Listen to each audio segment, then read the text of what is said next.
tala noko ya famille Libota yeyo ayeli susu pona kopesa bino basango ya mama na biso la bela otebengaka belle vie la kandi mama oyo atonda sukali mama oyo yo motema boboto voilà toye na bambangu kaka ndenge ezalaka likambo ezali koleka avant topesa bino basango topesa bino analyse ya épisode na biso ya 3e na 4e épisode tozonga nano sima moke toloba nano rando nini yango oyo esilaka te yalobi mama mobimba Teresa contre mwana moke lokola Tegra bandeko ezali kosala soni na façon moko ya kosakana te komona mama mobimba mama mokolo na oyo Teresa azali kozala koko na ye bandeko na ngai azali koswanisa mwana wana dégâts ya danger na internet mais ezali kosala soni mpona makambo ya théâtre surtout kotika makambo oyo te quand même po modèle oyo ezali kokendele oyo tokomi na niveau moko ya mabe tokomi na niveau moko ya soni mama mi respecté ezali kotika na makambo ya théâtre soki rando yango ezala ndenge ya théâtre tika nano rando ya théâtre salela nano kibo mama congolaise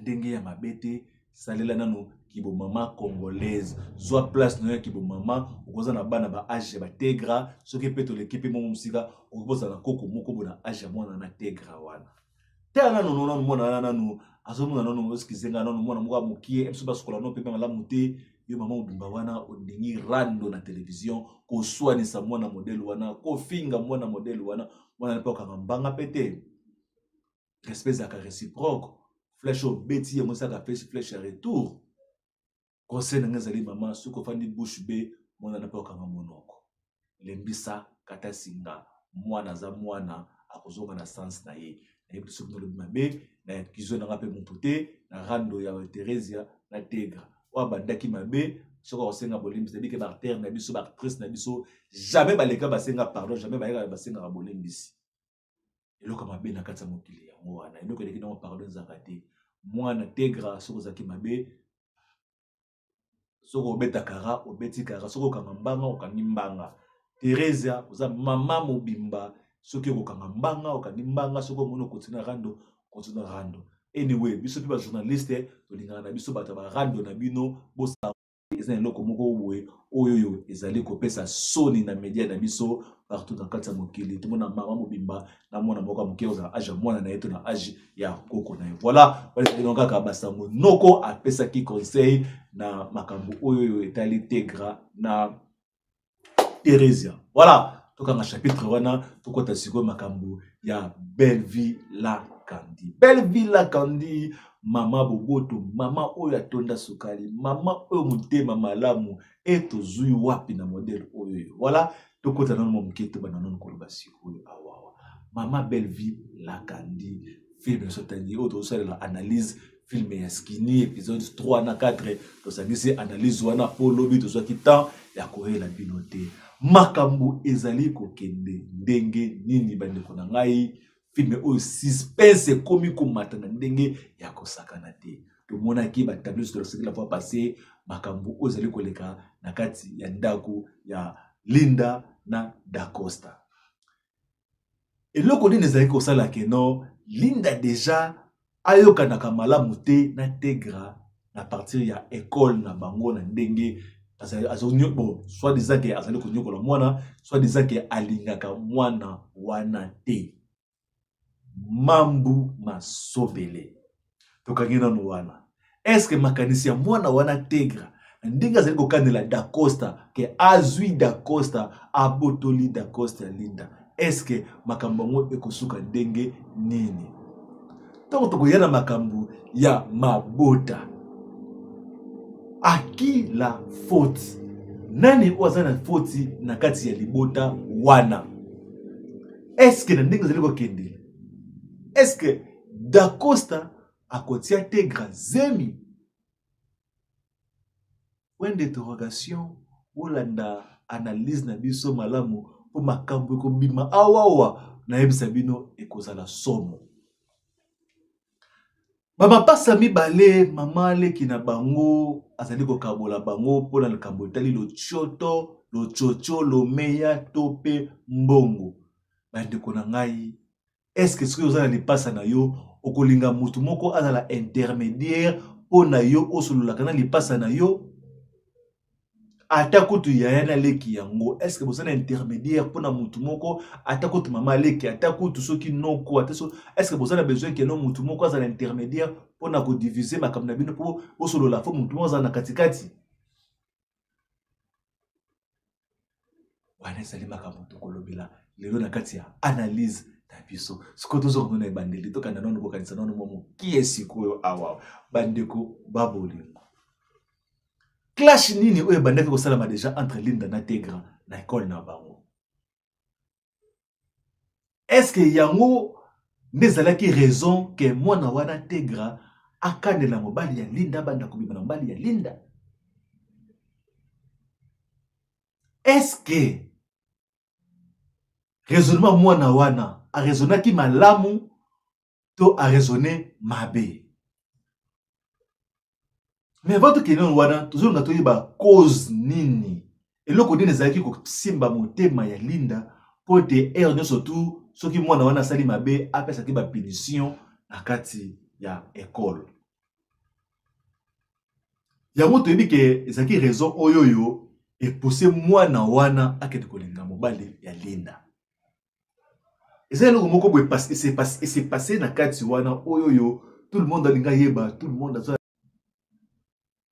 mobali pende ya kotika mwasi na musala mwana bato Tegra amonaka te amonaki sikoyoyo babade deja kobima oto moni biso moko mobali aye kozwa ya mwana classe akei na ya bimi na ye aye kozongisa ye tout ça est-ce que yango nde ekozala suite ke non toyeba soki Dacosta abotaka to Dacosta abotaka te est-ce que yango wana ekolasa ke non Dacosta akotia Tegra zemi to akotia Tegra zemi te bandeko bolingo sombele suka bisanga modèle film oyo ezali kokendelele eza kokendela ndenge ya mbutu na ndenge ya mabele na ndenge ya kosakana te sikoyo likambo oyo ekolekela entre Tegra na Dacosta yango nde ekopesa biso vision oyo ke toyebela est-ce que ezalaka Linda nde abotaka te yango Dacosta aboti libanda ou bien ekozala Tegra akoseli Dacosta makambo bana famille bota bo partager émission bo partager analyse na biso nito ko kende to ne balobaka na anglais to thinking out of the box makanisi na biso bimali bande ya box po to pesa bino analyse na modèle na biso mais vraie version ya lisolo vraie version ya likambu film mobimba film mulai mobimba bokotala yango bongo na Bella production et pas ya Belle Villa Kandi mama na biso atonda sukali atonda boboto ndenge ezalaka toujours likambu yoko s'est passé entre Tegra na Dacosta ba mama bino bobokolaka bana na bino bopesaka bana na bino pe toli bopesaka bana na bino pe conseil au modèle bana na biso oto kobota oto benga bana ba android bazana ba vitesse moko ya kosakana te tela niveau ya mwana wana a signé papa mobimba okozala papa na ye au maîtresse déjà sur otangisa na classe c'est-à-dire na âge ya mama na yo mais mwana wana a signé Dacosta a comme c'est pe ya ye comme pe ko bimana bango oh la mambo masomele tutika nono wana lobi pe mokolo tozongela na makambo ya ba je m'excuse ba mapasa mibale belle vie moko na igeti otuna na ngezali bande kwa bolingo tant to bota makalibu moko famille moko est-ce que vraiment yo koki kolinga mama leki na yo noko na yo to mutu moko boye aya azalaka intermédiaire ya yo na ndeko no ya mwasi ndeko no ya mobali surtout kutu ba mapasa o babotami libumu moko bandeko na ngai ezo sala pasi ezali ko sala soni komona makambo ya modèle wana est-ce que yo pendeko iget tango wuta kipoto yaki omoni ndeko na mwasi otindaka bambongo oyoki liloba na ete film osiliki ozwi ba décision oyo koyoko zo ba décision yona mwana no ya bosana poto oui na yebi na ba poto ba mentalité change rapide moi moké mais parfois penza na ndenge na film oyo to lukile yango kombo po ezali ko kende na ndenge ya mabe moto no siko ezali mukolo nini oyo igets akufanda asolola na ndeko na ye apesa ndeko na ye nanu atali toyi ayoka ye nebi ke Marie-Hélène azali ko peksa même igeti ndeko li pasa ya belle vie ko yoka ye te ko pesa li toyi te po yebi ke suki ba mapasa mbane basololi ye akozala exposé na makambo ya lokota ni surtout oyo abandaki kosala bandeko bolingo puis nous avons kende ndenge nini po boyeba ba suite ba film oyo bokomelaka biso na se awa wa boyisa biso na ndenge bino bozali ko kanisa na ba analyse oyo tozali ko salela bino bandeko bolingo mabe to malamu Maman Marie-Hélène ya azo profiter kaka na ba bien ya igets ko na mona poto asindela ke ba euro ba dollar de l'autre côté ya zaka na besoin ya pondo ma desu na kwanga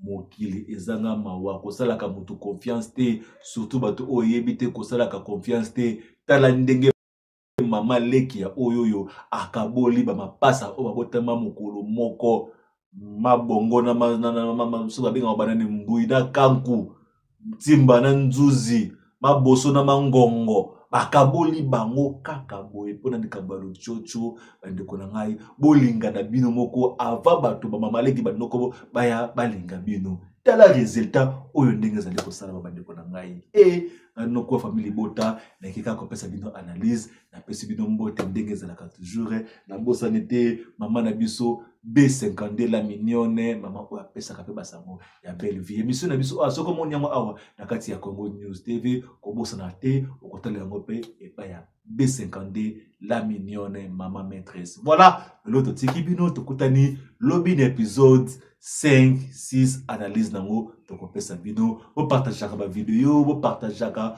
po baninga misusu pe batala po esala biso esengo na mitema voilà tokutani na prochaine épisode ya analyse ya skini awa pa ya noko ya famille bota topesa bino mbote bye bye. Bonjour, salut à tout le monde. Voilà, nous sommes là pour votre service Gédéon Electrical. Oh là là là là là là. Vous êtes en Afrique du Sud, Cape Town, Johannesburg, Durbanville, Pretoria. En tout cas, contactez-nous. Le service sera bien fait. You are in Cape Town. We welcome to help you with your work, electrical problem. Our service are electrical, construction, domestic, commercial, industrial. Voilà. Tozali wana pona ko servir bino. En tout cas, Gédéon électricité eye pona ko salela mboka. Awana Afrique du Sud. Musala na biso ezali to misala na biso ezali kusala électricité, kosala construction, kosala misala ya ndaku, oza na posa ba installer yo DSTV, oza na posa ba salela yo misala nyonso ya ndaku olingi, oza na posa ya industriel tozali wana pona ko servir bino. Le numéro est là. Contactez-nous sur 061 061 encore 99 et puis 51. Gédéon Electrical, le service pour le peuple. One call, just one call. We will be there to serve you guys. Notre service est tellement bon que vous n'allez même pas y croire. Le Gmail c'est gedeonelectrical@gmail.com. C'est ça notre email adresse. Si vous voulez nous contacter par email, si vous voulez avoir beaucoup plus d'informations, n'importe quel genre de travail que vous voulez que Gédéon Electrical Service puisse faire pour vous, contactez-nous sur 061 061 99 et 51. Merci beaucoup et nous vous souhaitons de bienvenue. Nous sommes là pour votre service. Que Dieu vous bénisse abondamment. Voilà, c'était là, moi votre humble servante, Maman B52, la mignonne officielle. Et à la fin, vous allez voir M. Gédéon qui est là. Voilà, il est là.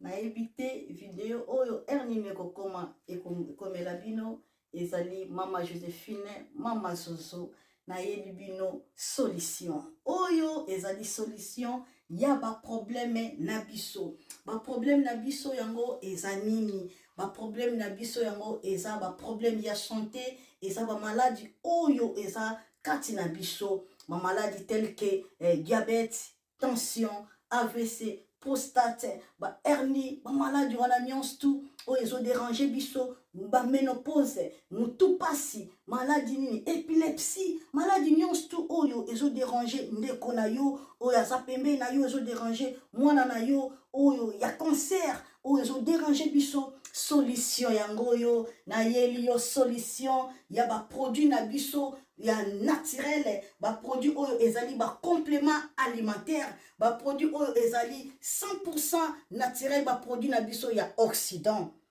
Ndeko nanga na yeli yo ba produit oyo eza juste biloka kolia oyo tozo ko compléter na nzoto na biso. Pourquoi? Parce que monde entier, monde déjà pollué. Ils ont pollué à partir de biloko otozolia. Biloko otozolia yango ils ont détruit la santé na biso. Pourquoi? Parce que biloko otozolia bazo travailler na ba produits chimiques. Biloko otozolia bazo tia yango ba poison. Biloko otozolia bazo tia yango même ba hormone. Yango wana compagnie ya aloe vera product. Bakanise li peuple na bango partout dans le monde entier, na plus de 160 pays. Balobi non. Tikato kanisi la peuple na biso pona bien-être na bango et pona santé na bango eza la malamu. Yango wana ba produit na biso yango yo eza wana pona kosunga biso na ba santé. Atika na ebisa yo bien fait ya produit na biso aloe vera gel. Produit oyo okoko zanga yango na ndaku na yo te. Yo oza na problème ya insomnie, olala kate produit oyo eza somnifère. Ezo pesa yo pongi. Yo oyo zana nzoto makasi te. Produit oyo eza tonique. Eza wana po pesa yo nzoto makasi. Yo oyo zana ba toxine na nzoto na yo.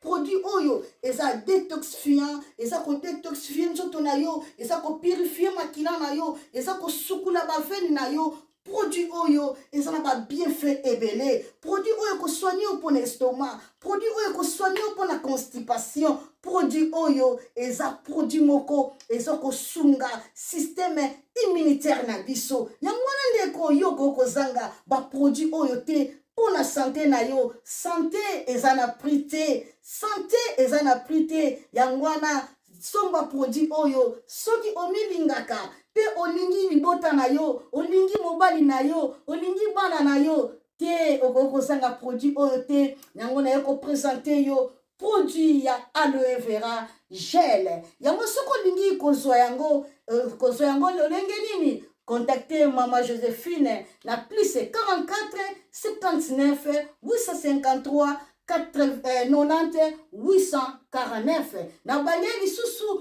plus 44 79 853 90 849. Tika nzambe apambola yo kozanga produit oyo te aloe vera gel. Oh la mignonne, botika la bébé. Oh la kina sala mignonne bokoli yango zero. Lobezala kina 10 52 yo bokoli yango na 1. Yango zopesa posa kozongisa nga bébé na mbuma. Basala ba chaussée kaka pona ba voiture te.